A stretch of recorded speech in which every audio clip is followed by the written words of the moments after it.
I'm Chris Turner, and this is the Empowered Parent Podcast.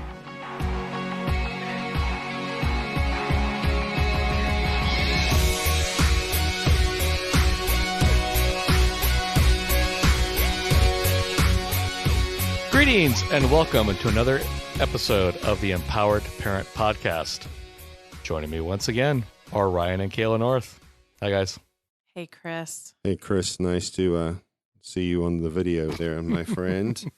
Yes, we are recording remotely rather than the three of us around your dining room table because we are in the age of the coronavirus. Also starting at about the same time, though. Yes. It is 10 till midnight, in case everybody listening is wondering what's starting at the same time. It's weird to not be all in the same room, but of course, I mean, we're a few weeks into this as we're recording, so kind of getting used to just being in the same house with everybody. Yeah, and for those in the podcast group who saw the picture I posted, this is what 6 feet apart looks like between me and Kayla's shoulders. Metric. We're not social distancing from one another. That's right. That would be like torture if we had to do that. Oh my gosh. It's on record now that Kayla wants to be more than 6 feet from me. I mean, less than 6 feet from me. Less than, not more than. Yeah. If she had affirmed that she wanted to be more than 6 feet from me, then I probably would have just asked Dallas. Crying. Yeah, no, just asked Dallas to edit that out. Oh my gracious me. Yeah. So what are you It's going to been talk weird. about? So what are you going to talk about, Chris? Well, I figure that most parents who are going to be listening to this podcast are probably feeling the same things we are feeling.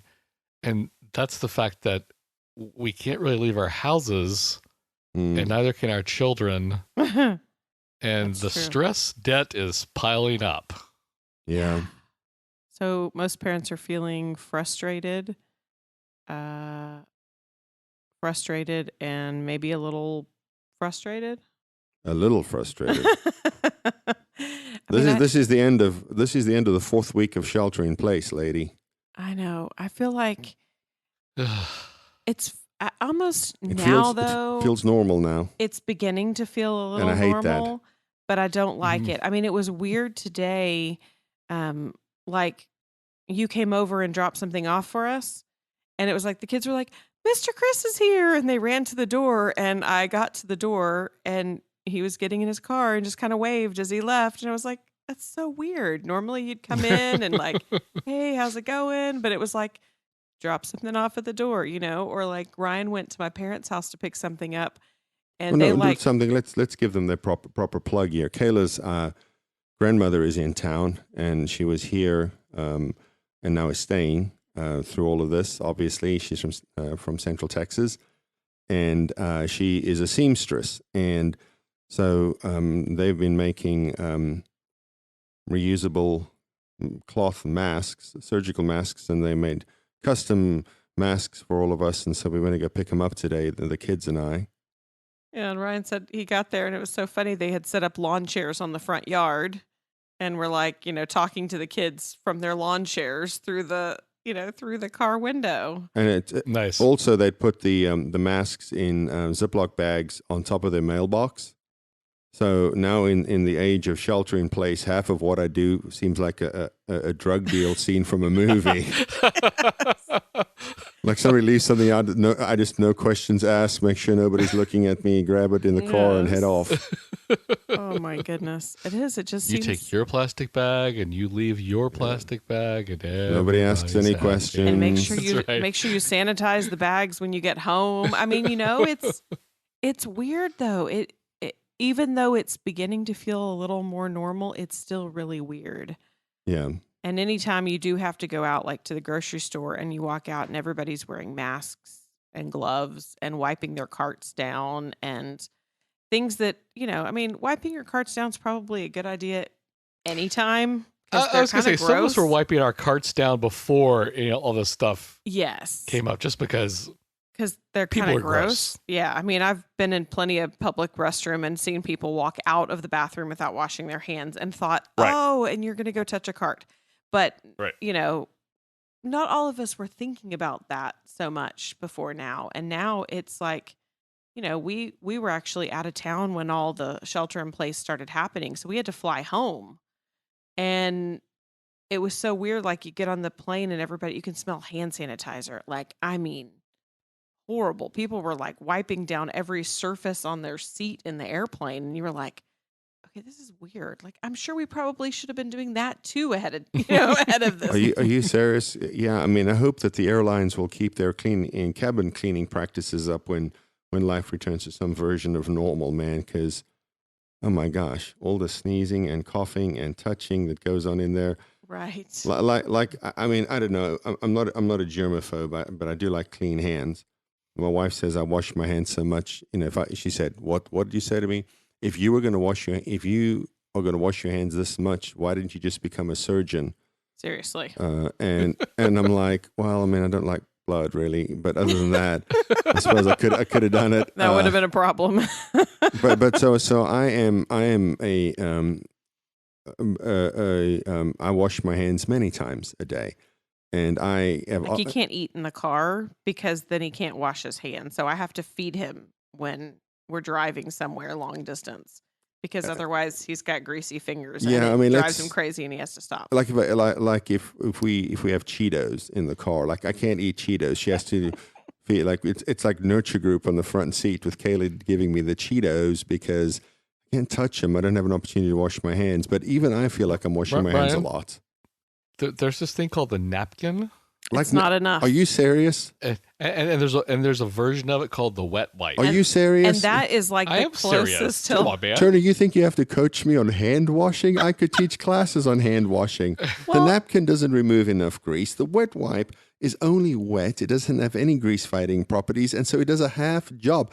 You can't Kayla just licks her fingers and goes on with her day. I'm like, we eat Cheetos in the car, and I'm just going to lick my fingers, and then we'll be good. I mean, maybe a little napkin. I wish we were sending this live to Facebook now because Chris is like bent over double laughing. It's not exactly where we thought the conversation would go. Hand washing, Cheetos, Kayla licking her fingers on the... But, Fair enough. But it has been good for us to laugh together because one of the things we've been doing here during COVID lockdown 2020...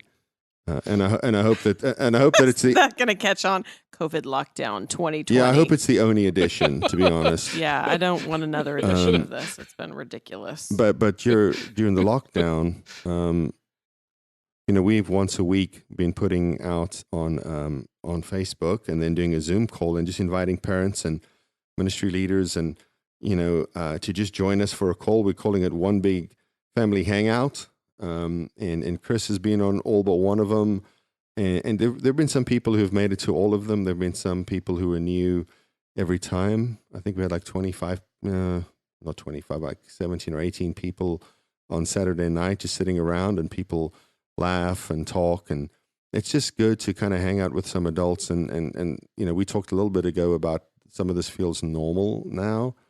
I do hate that it is that I do feel like video chatting is normal. I think it's cool that we can do it. I'm glad it's catching on, and we're able to do a lot of our training this way. And Chris, we have to do a shameless plug for our parenting course here before this is over.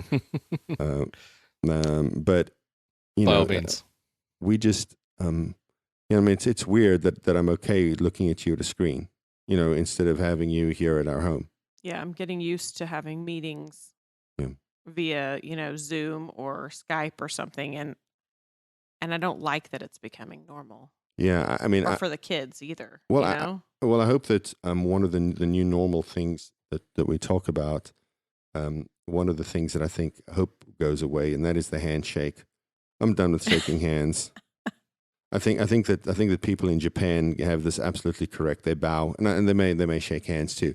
But I think that bowing to somebody as a way of greeting them instead of shaking their hands. Because, look, I do not trust the hand washing procedures of anybody else. The fact that I go into a restaurant and there's on the door a sign that says employees must wash hands before returning to work. Like, if you have to be reminded to wash your hands after using the bathroom before touching food that other people are going to eat, I don't know what to do with that. stop eating at restaurants. That's right. So Yeah, I'm pretty fine much. with handshakes going the way of the dodo.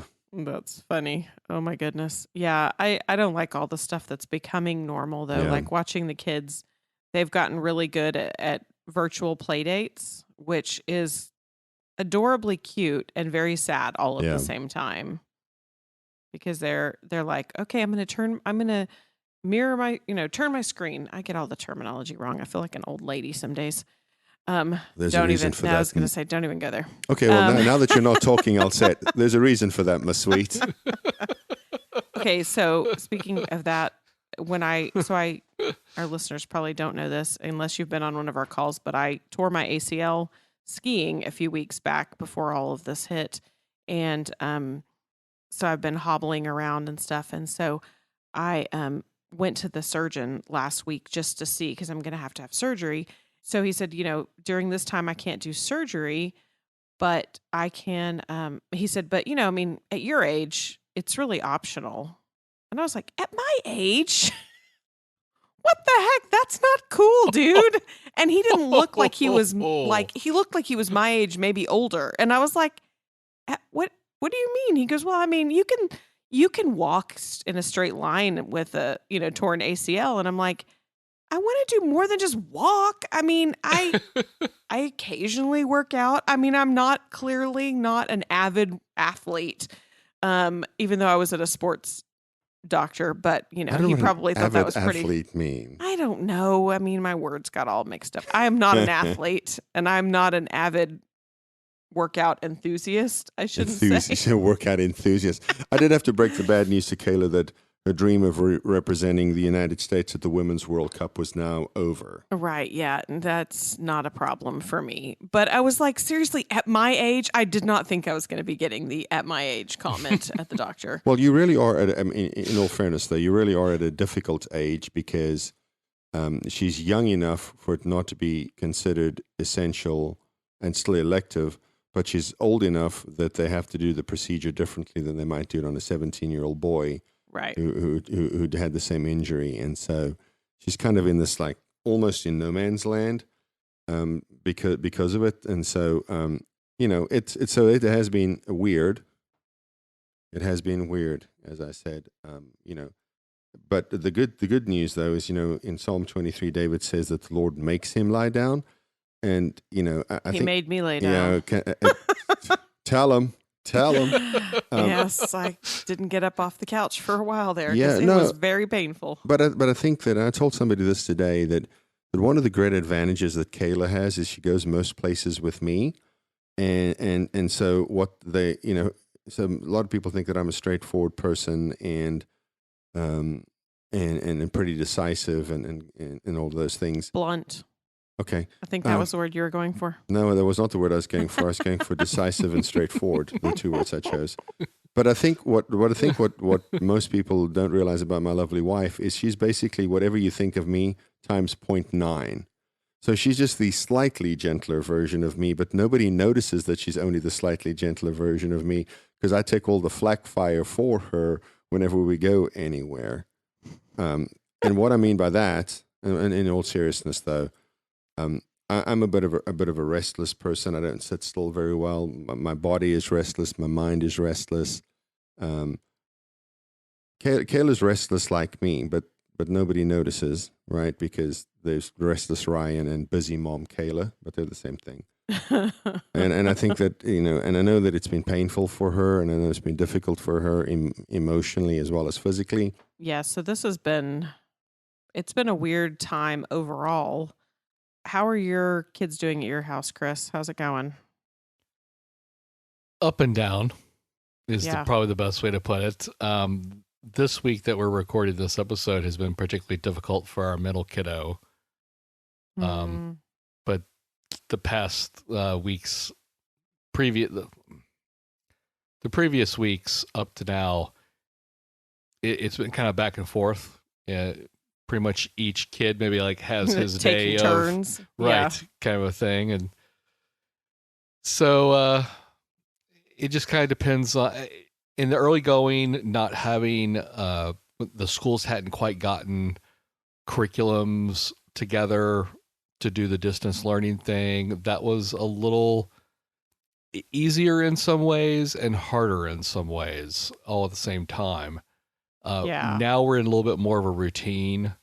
This past week has been really good about routine in the sense of kid A's got this Zoom meeting at this time with this teacher, and then kid B has these assignment sheets that his teacher has assigned that he needs to get done today, and then kid C has this stuff to read, and they each had something to do for school, Right. and there was an accountability on the back end from the teachers for it, and so it kind of gave a little sense of purpose to the day, I guess, other than just trying to find something to do. Right. Yeah, and our kids, we homeschool, and so we're used to being at home doing school. And I keep hearing people, they're like, "Oh, I'm not cut out for homeschooling," and I'm like, "Yeah, but homeschooling is so much different because in homeschooling, I'm in charge, and I'm the one setting the schedule, and I'm the one setting the curriculum, and this is a bunch of parents that are, having to figure out a whole new system, and the teachers are trying to figure out a whole new system. Like the teachers have never been really prepared for this kind of learning. And so on the fly, they're trying to figure out what's the best way to do it. And so it's like a huge learning curve for everybody. And then us homeschoolers, we're like, I just want to be done with the school year. Can we just stop doing school now? I mean, it just seems so weird. Like, even though in essence, the only thing that's really changed is that Ryan is now home full time and we're not going places. We're not going to our co-op. We're not going to field trips. We've had some field trips that we had planned that had to be canceled. And, we're not able to go to the park in the afternoon or go to, museums and things like that. So there's a lot of things that have changed, but it shouldn't seem so weird, and it still does, because there's still the anxiety level. I mean, that's right. There's the constant stress behind you of this whole situation. Yes. And knowing that you're limited. Right. Because even like you were just saying, even though homeschooling is a routine thing for your family still had outlets. Yes. Beyond homeschooling. Right. We and still had all our classes and all those outside things. Well, yeah. I mean, and all those things have been taken away from you now. Mm-hmm. And yeah. And so the kids may not be expressing that outwardly, but they're feeling it inwardly. Yeah. So one of the, you talk about their outlets are gone. I think one of the big differences between helping your kids do their school at home and homeschooling is that the homeschoolers tend to take a lot of cool field trips. Yeah. They go to all the museums and all the parks and all the cool things around town as part of the education of the children. And so that huge, and it's a big component of homeschooling, is missing now, which is why, when people say, well, this isn't really that different for your family, the kids are schooled at home in any case. No, the whole thing is completely different because, like you said, those outlets aren't there anymore. So, the flip side of that, though, is we've taken a lot more walks together, except for Kayla, obviously. I had to miss out on the walks and the bike rides. The walks, the bike rides. I was playing frisbee with the kids in the front yard last week. And I thought to myself, when's the last time I ever threw a frisbee in my life? And then they made a four square court in the street just outside of our driveway, and I was playing four square with the kids. And so a lot of things that I haven't done, and even though obviously now I'm working from home, my one daughter, we play this card game called Garbage that our friend Allison Heighton taught us, and she was on the show a couple of years ago when she was staying down here with us for a week. When she was down here, she taught us this game called Garbage, and our 7-year-old daughter is the queen of garbage. She wins all the time. That sounds weird. She's the queen of garbage. She is She is the queen of the card game known as Garbage. I was having real Princess Bride flashbacks Yes. there. I was going to say, it the just sounds Queen like a of really, Refuse. Yeah. so it sounds like a really weird title, but she's like a card Well, shark, that kid. If I was a listener to this podcast, I would have been enthralled by the last 15 seconds, y'all. So, well, that's my first public y'all on the airwaves, Y'all. Chris. Oh, is it their first? Oh, It has to be. It felt gotta like be. the first. So she'll come upstairs. We'll play a couple of hands of garbage, and then she'll go downstairs and set a timer for 1 minute. So I've been working.